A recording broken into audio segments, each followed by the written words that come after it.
الحمد لله رب العالمين والصلاة والسلام على خاتم النبيين وخاتم المعصومين اما بعد۔ محترم سامعین کرام، آج ہم سورہ بقرہ آیت نمبر 11 سے 15 تک ترجمہ اور تفسیر صراط الجنان سے بیان کریں گے۔ اعوذ باللہ من الشیطان الرجیم، بسم اللہ الرحمن الرحیم۔ وَإِذَا قِيلَ لَهُمْ لَا تُفْسِدُوا فِي الْأَرْضِ قَالُوا إِنَّمَا نَحْنُ مُصْلِحُونَ، اور جب ان سے کہا جائے کہ زمین میں فساد نہ کرو تو کہتے ہیں ہم تو صرف اصلاح کرنے والے ہیں۔ أَلَا إِنَّهُمْ هُمُ الْمُفْسِدُونَ وَلَكِنْ لَا يَشْعُرُونَ، سن لو بے شک یہی لوگ فساد پھیلانے والے ہیں مگر انہیں اس کا شعور نہیں۔ وَإِذَا قِيلَ لَهُمْ آمِنُوا كَمَا آمَنَ النَّاسُ قَالُوا أَنُؤْمِنُ كَمَا آمَنَ السُّفَهَاءُ أَلَا إِنَّهُمْ هُمُ السُّفَهَاءُ وَلَكِنْ لَا يَعْلَمُونَ، اور جب ان سے کہا جائے کہ تم اسی طرح ایمان لاؤ جیسے اور لوگ ایمان لائے تو کہتے ہیں کہ ہم بے وقوفوں کی طرح ایمان لائے۔ سن لو بے شک یہی لوگ بے وقوف ہیں مگر یہ جانتے نہیں۔ وَإِذَا لَقُوا الَّذِينَ آمَنُوا قَالُوا آمَنَّا وَإِذَا خَلَوْا إِلَى شَيَاطِينِهِمْ قَالُوا إِنَّا مَعَكُمْ إِنَّمَا نَحْنُ مُسْتَهْزِئُونَ، اور جب یہ ایمان والوں سے ملتے ہیں تو کہتے ہیں ہم ایمان لا چکے ہیں، اور جب اپنے شیطانوں کے پاس تنہائی میں جاتے ہیں تو کہتے ہیں ہم تمہارے ساتھ ہیں، ہم تو صرف ہنسی مذاق کرتے ہیں۔ اللہ یستہزئ بہم ویمدہم فی طغیانہم یعمہون، اللہ ان کی ہنسی مذاق کا انہیں بدلہ دے گا اور ابھی وہ انہیں مہلت دے رہا ہے کہ یہ اپنی سرکشی میں بھٹکتے رہیں۔ پہلی آیت وَإِذَا قِيلَ لَهُمْ لَا تُفْسِدُوا فِي الْأَرْضِ، اور جب ان سے کہا جائے کہ زمین میں فساد نہ کرو۔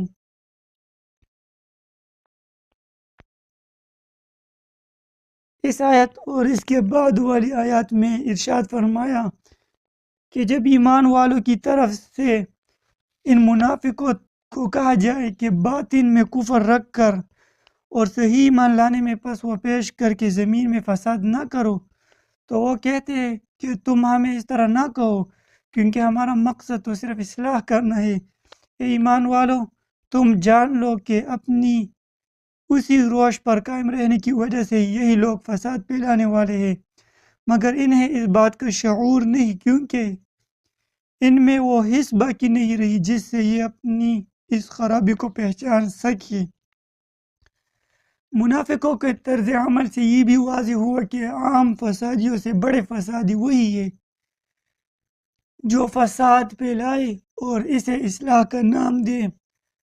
ہمارے معاشرے میں بھی ایسے لوگوں کی کم نہیں جو اصلاح کے نام پر فساد پھیلاتے ہیں۔ وہ بدترین کاموں کو اچھے ناموں سے تعبیر کرتے ہیں۔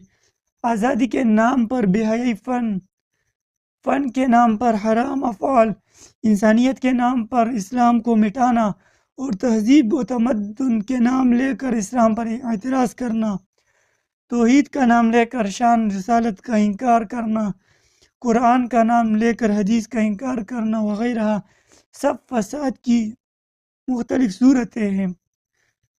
تیسری آیت وَإِذَا قِيلَ لَهُمْ لَا آمِنُوا كَمَا آمَنَ النَّاسِ، یعنی کما آمن الناس جیسے اور لوگ ایمان لائے۔ یہ الناس سے صحابہ کرام رضی اللہ تعالی عنہم اجمعین اور ان کے بعد ان کی کامل اتباع کرنے والے مراد ہے۔ نجات والے لوگ کون ہیں؟ اس آیت میں بزرگان دین کی طرح ایمان لانے کا حکم سے معلوم ہوا کہ ان کی پیروی کرنے والے نجات والے ہیں اور ان کے راستے سے ہٹنے والے منافقین کے راستے پر ہے، اور یہ بھی معلوم ہوا کہ ان بزرگوں پر طعن و تشنیع کرنے والے بہت پہلے سے چلتے آ رہے ہیں۔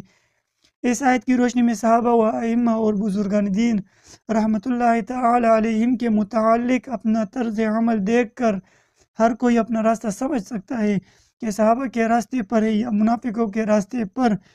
نیز علماء و صلحاء اور دیندار لوگوں کو چاہیے کہ وہ لوگوں کی بدزبانیوں سے بہت رنجیدہ نہ ہو، بلکہ سمجھ لے کہ یہ اہل باطل کا قدیم دستور ہے۔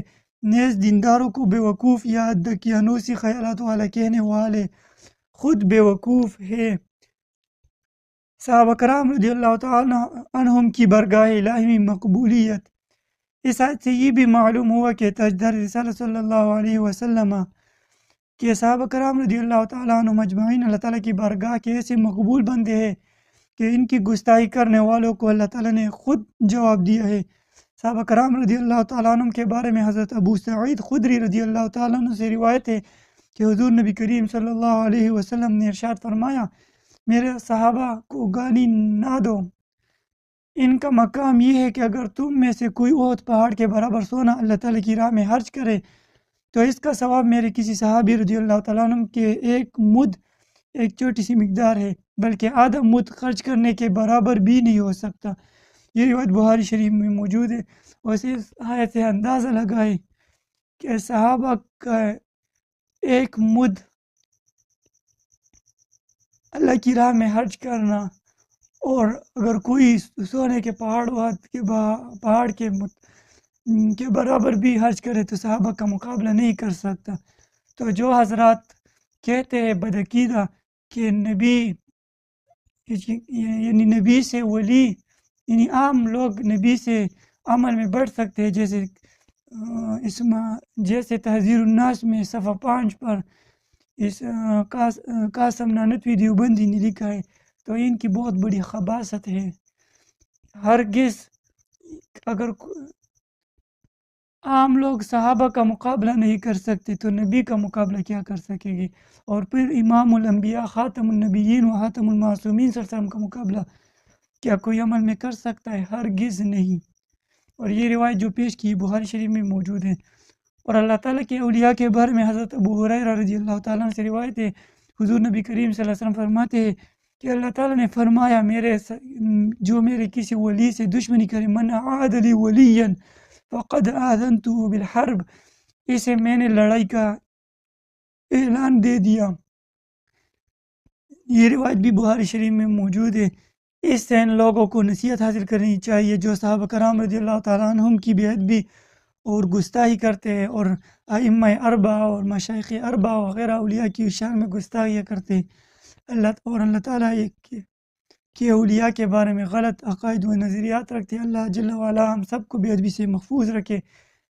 چوتھی آیت، وَإِذَا لَقُوا الَّذِينَ آمَنُوا قَالُوا آمَنَّا، اور جب یہ ایمان والوں سے ملتے ہیں۔ منافقین کا مسلمانوں کو بے وقوف کہنا اور کفار سے اظہار یکجہتی کرنا اپنی نجی محفلوں میں تھا، جبکہ مسلمانوں سے تو یہی کہتے تھے کہ ہم مخلص مومن ہیں۔ اسی طرح آج کل کے گمراہ لوگ مسلمانوں سے اپنے فاسد خیالات کو چھپاتے ہیں، مگر اللہ تعالیٰ ان کی کتابوں اور تحریروں سے ان کے راز فاش کر دیتا ہے۔ بے دینوں کی فریب کاریوں سے ہوشیار رہا جائے۔ یاد رہے کہ اس آیت سے مسلمانوں کو خبردار کیا جا رہا ہے کہ وہ بے دینوں کی فریب کاریوں سے ہوشیار رہے اور ان کی چکنی چپڑی باتوں سے دھوکہ نہ کھائے، ان کی میٹھی میٹھی باتوں سے دھوکہ نہ کھائے۔ ایک اور مقام پر اللہ تعالیٰ ارشاد فرماتے ہیں، سورہ آل عمران آیت نمبر 118، 119 اور 120 سماعت کریں۔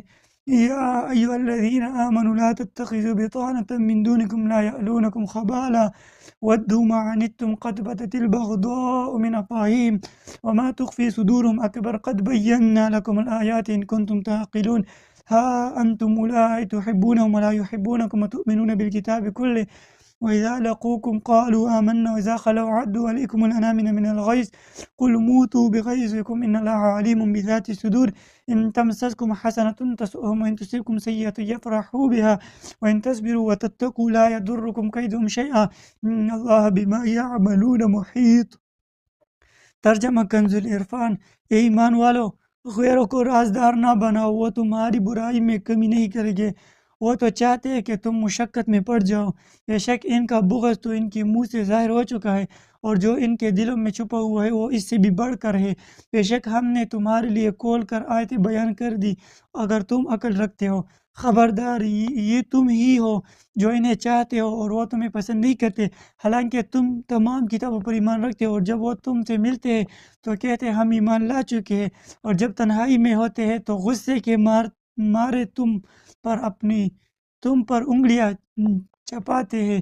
اے حبیب صلی اللہ علیہ وسلم تم فرما دو اپنے غصے میں مر جاؤ، بے شک دلوں کی بات کو خوب جانتا ہے۔ اگر تمہیں کوئی بلائی پہنچے تو انہیں برا لگتا ہے، اور اگر تمہیں کوئی برائی پہنچے تو اس پر خوش ہوتے ہیں۔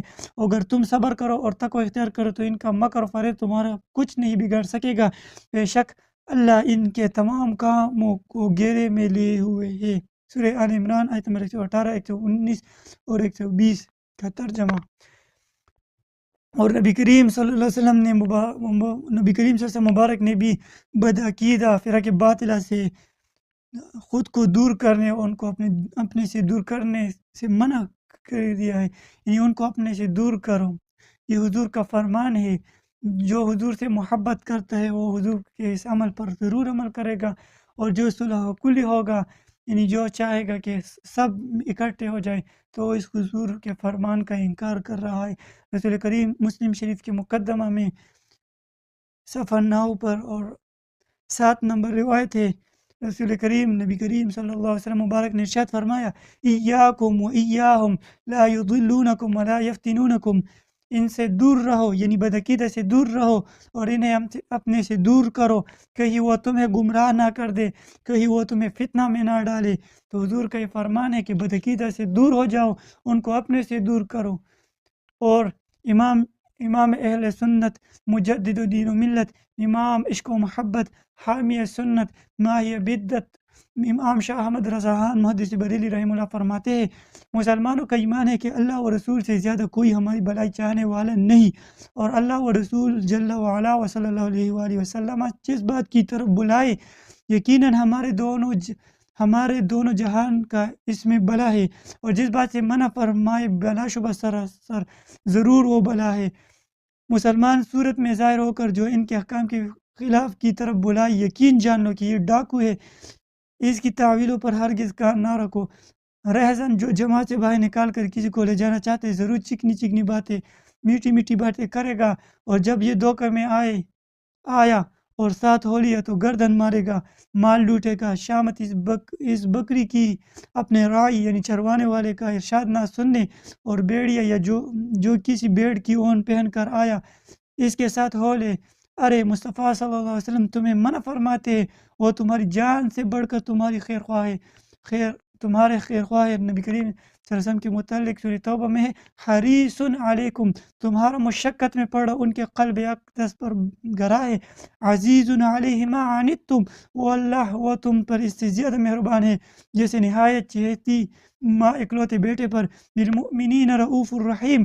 ارے ان کی سنو، ان کا دامن تام لو، ان کے قدموں سے لپیٹ جاؤ۔ یہ فتاوی رضویہ شریف 15 جلد صفحہ 115 پر موجود ہے۔ تو رسول کریم صلی اللہ علیہ وسلم ہم سے زیادہ محبت کرنے والے ہیں۔ حضور کا فرمان ہے کہ ان سے بچو، تو جو پیر یا جو عالم بدعقیدہ سے ملے ان سے دور ہو جاؤ، کیونکہ حضور کا فرمان ہے کہ بدعقیدہ سے دور ہو جاؤ، اور جو ان سے قریب ہو جاتے تو ان سے بچنا چاہیے۔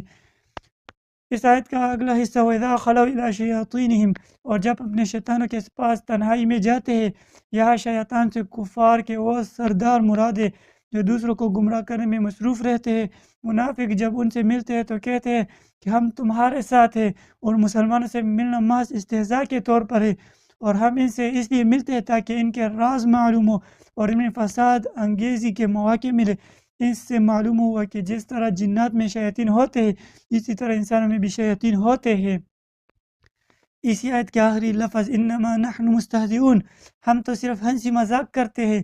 منافقین صحابہ کرام رضی اللہ تعالیٰ عنہ کے سامنے ان کی تعریفیں کرتے اور بعد میں ان کا مذاق اڑاتے تھے۔ اسی بات کو بیان کرنے کے لیے یہ آیت مبارکہ نازل ہوئی، صحابہ کرام اور علماء دین کا مذاق اڑانے کا حکم۔ اس آیت سے معلوم ہو کہ صحابہ کرام رضی اللہ تعالیٰ عنہ مجمعین اور پیشوایان دین کا مذاق اڑانا منافقوں کا کام ہے۔ آج کل بھی ایسے لوگوں کی کوئی کمی نہیں جو اپنی مجلسوں اور مخصوص لوگوں میں علماء و صلحاء اور طلباء اور دینداروں کا مذاق اڑاتے اور ان پر بہبتیاں کستے ہیں، اور جب ان کے سامنے آتے ہیں تو منافقت سے بھرپور ہو کر خوشامد اور چاپلوسی کرتے ہیں اور تعریفوں کے پل باندھتے ہیں۔ یوں نہیں ایسے لوگوں کی بھی کوئی کمی نہیں جنہیں مذہب اور مذہبی نام سے نفرت ہے اور مذہبی حلیہ اور وضع قطع دیکھ کر ان کی طبیعت خراب ہو جاتی ہے۔ اللہ تعالیٰ ان لوگوں کو ہدایت عطا فرمائے۔ یاد رہے کہ انبیاء کرام علیہم السلام اور دین کا مذاق اڑانا کفر ہے۔ یوں نہیں صحابہ کرام رضی اللہ تعالیٰ عنہم اجمعین کی بیعت بھی گمراہی ہے۔ اسی طرح علم کی وجہ سے علماء دین کا مذاق اڑانا کفر ہے ورنہ حرام ہے۔ اگلی آیت، اللہ یستہزئ بہم ویمدہم فی طغیانہم یعمہون۔ اللہ یستہزئ بہم، اللہ ان کی ہنسی مذاق کا انہیں بدلہ دے گا۔ اللہ تعالیٰ استہزاء اور تمام عیوب سے پاک ہے۔ یا جو اللہ تعالیٰ کی طرف استہزاء کی نسبت ہے، اس سے مراد منافقوں کے استہزاء کا بدلہ دینا ہے، اور بدلے کے وقت عربی اور اردو میں جن اسی طرح کا لفظ دہرایا جاتا ہے جیسے کہا جائے کہ برائی کا بدلہ برائی ہی ہوتا ہے، حالانکہ برائی کا بدلہ برائی نہیں بلکہ برائی کا بدلہ تو عدل و انصاف اور آدمی کا حق ہوتا ہے۔ تفسیر قرطبی میں موجود ہے۔ تو آج یہ سورہ بقرہ کے 11 سے 15 تک یہ ان آیات کا ترجمہ و تفسیر آپ کے سامنے بیان کی۔ اللہ جلالہ اور حضرت نبی کریم صلی اللہ علیہ وسلم کے وسیلے سے ہمیں ایمان یعنی صحابہ کے جو عقائد و نظریات ہیں اسی پر ثابت قدم رکھے، اور صحابہ کرام رضی اللہ تعالیٰ کے عقیدے کے خلاف جتنے بھی فرقے باطلہ ہیں ان سب سے ہمیں دور فرمائے، اور ہمیں منافقت جیسی غلیظ بیماری سے دور فرمائے۔ اللہ جل وعلا ہمیں کامل ایمان عطا فرمائے اور ہمیں منافقوں اور فرقے باطلہ سے محفوظ فرمائے۔ تو ملتے ہیں اگلی ویڈیو میں، تو تب تک کے لیے السلام علیکم ورحمۃ اللہ تعالیٰ وبرکاتہ۔